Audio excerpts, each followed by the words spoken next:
Nous sommes en guerre. En guerre sanitaire, certes. Nous ne luttons ni contre une armée, ni contre une autre nation. Mais l'ennemi est là, invisible, insaisissable, qui progresse.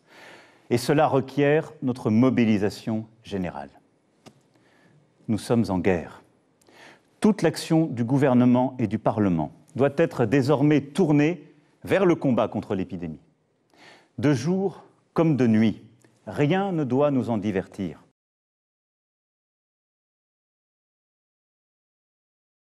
Trois mois. Seulement 3 mois. C'est le temps qu'il a fallu au Covid-19 pour mettre le monde à genoux. C'est le temps qu'il a fallu au virus pour déstabiliser les grandes puissances mondiales les unes après les autres.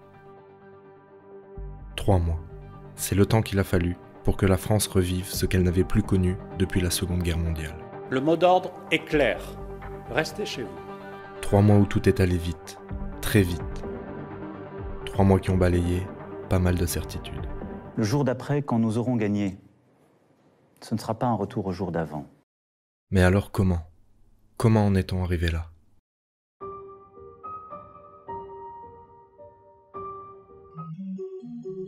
Alors que toute la France célèbre le passage à la nouvelle année, de l'autre côté du globe, l'ambiance n'est pas franchement à la fête. En Chine, dans la province du Hubei, une mystérieuse maladie pulmonaire dépasse les autorités depuis maintenant plusieurs semaines. Les patients atteints présentent tous les mêmes symptômes. Toux, fièvre, détresse respiratoire.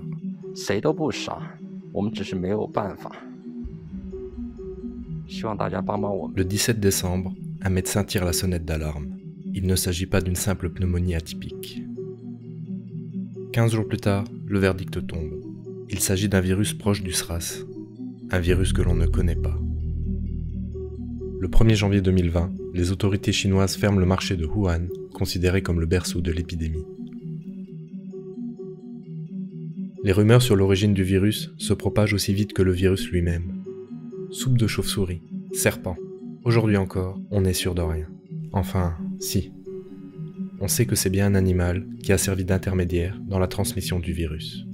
Dans la région, le gouvernement chinois prend alors des mesures drastiques de confinement de la population. En 10 jours, un hôpital sort de terre pour gérer l'afflux de malades. De loin, la communauté internationale salue alors la réactivité chinoise. Mais dans le pays, des médecins, qui tentent parfois d'alerter le monde, sont contraints au silence. C'est le cas de Li Wenliang, convoqué par les autorités pour avoir diffusé ce qu'il savait sur WeChat, la plus populaire messagerie chinoise. Le lanceur d'alerte de 33 ans décédera des suites du coronavirus le 7 février 2020.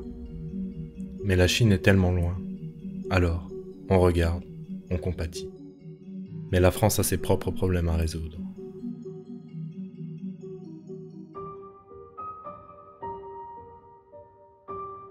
Le risque d'importation de cas depuis Wuhan est modéré.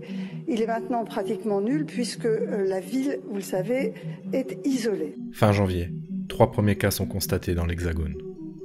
Le 30 du même mois, l'Organisation mondiale de la santé déclare l'état d'urgence sanitaire mondial.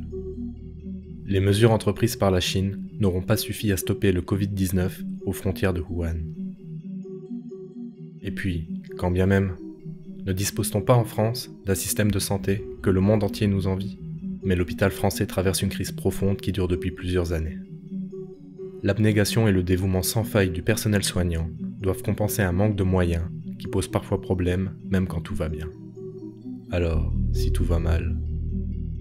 28 février. La France passe au stade 2 de l'épidémie. 57 cas sont enregistrés. Tous les rassemblements de plus de 5000 personnes en milieu confiné seront annulés et les préfets recevront des indications pour annuler également, en lien avec les maires, les rassemblements, y compris en milieu ouvert, quand ils conduisent à des mélanges avec des populations issues de zones où le virus circule possiblement. Dans le même temps, la maladie fait sa première victime sur le sol français. La quasi-totalité du monde est maintenant touchée. Le mystérieux virus chinois est devenu pandémie. Chez nos voisins proches, c'est l'Italie qui subit le plus. Face à la gravité de la situation, le 12 mars, le gouvernement italien ordonne le confinement de sa population. Une semaine plus tard, l'Italie enregistrera 3405 décès au total liés au Covid-19. C'est plus qu'en Chine. Les hôpitaux français voient eux aussi affluer les malades. L'inquiétude commence alors à devenir palpable. Et s'il n'y avait pas assez de lits, gel hydroalcoolique, masques, les médecins sont prêts. Le matériel, lui, ne l'est pas. Les conditions de travail sont en train de se déshumaniser par du manque de matériel, de personnel. La quantité de travail augmente significativement avec de moins en moins de personnel. On peut constater que, par exemple, dans des services de médecine aiguë, on se retrouve avec un infirmier pour 15 malades. Sur les réseaux sociaux, les soignants font tout pour pousser la population à respecter les gestes barrières. Mais les Français restent dubitatifs. Après tout, c'est beaucoup de bruit pour une grosse grippe, non? Je pense que de toute manière, qu'on reste chez nous, qu'on reste pas chez nous, si on doit l'avoir, on doit l'avoir. Et c'est vrai que nous, en tant que jeunes, on se sent pas concernés. Mais le virus, lui, se moque bien de la vie des uns ou des autres. Sa propagation est rapide, inexorable. Emmanuel Macron n'a alors plus le choix.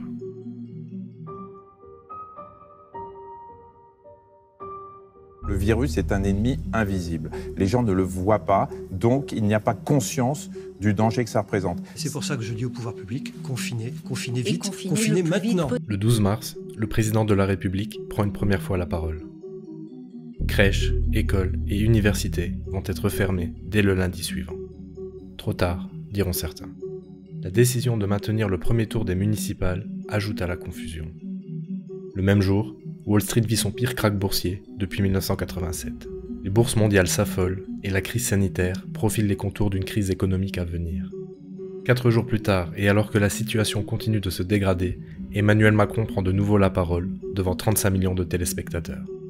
Du jamais vu pour un président français. J'ai décidé de renforcer encore les mesures pour réduire nos déplacements et nos contacts au strict nécessaire. Cette fois, ça y est.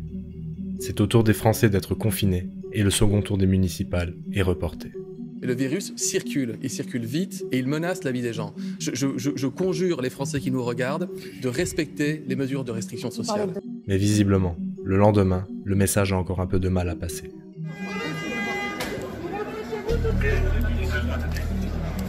Une personne par une personne dans la boutique. Je veux voir un client, point final. 15 jours de confinement, renouvelable. Possibilité de circuler drastiquement réduite. Voilà le prix à payer pour endiguer l'épidémie. Mais l'espoir est là.